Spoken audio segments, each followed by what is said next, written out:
Mr. Chairman,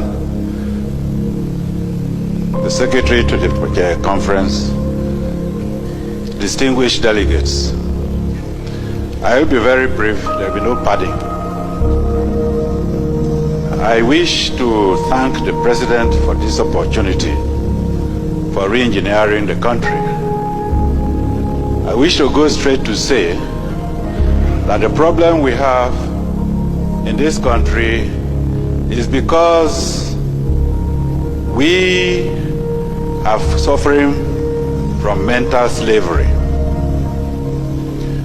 Over 300 years ago, our parents sold our brothers and sisters into slavery. 300 years later, we are not different. We are still selling ourselves into slavery. There is no originality in this country. This is the root of the problem we have. Those days, the price for the slaves were trinkets, beads, gunpowder, gin, thank you very much, and so on. The price today is foreign aids. The price today is political influence. The problem we have is not of our own making. And unless we address those issues, our collusion with the colonial masters is going to cause us more problems. If we look all around, look at the ceiling, there is nothing that is new, nothing indigenous in this hall. The country itself is not indigenous. Even the coup, we are blaming the military. Even the coups that we have is not of our own making. I believe there is the author of one of the books I have read in this conference who stated that the idea of a coup was first suggested in one of the military conferences they attended in America.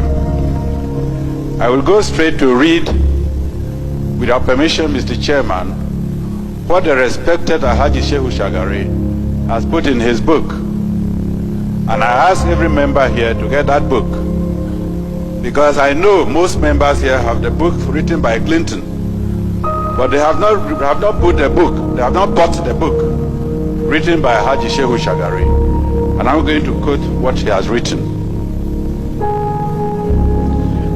Quote, I was particularly struck by a conversation I had with a Greek professor attached to an international agency in Geneva.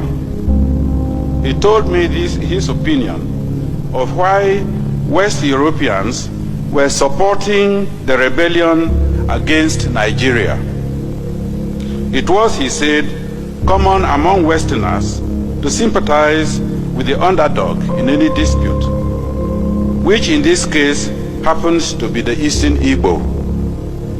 But what was even more important to the West was that Nigeria was a potential rival power in Africa, a force which had to be checked before it becomes a threat to Western European interests on the continent. The Biafran challenge, accordingly, provided a suitable opportunity to trim Nigeria's growing wings. He said that according to certain estimates, Nigeria was sitting on a keg of oil, which, given a suitable condition, would make it so rich in just 10 years, that is by 1978, that Nigeria would not require any aid from Europe.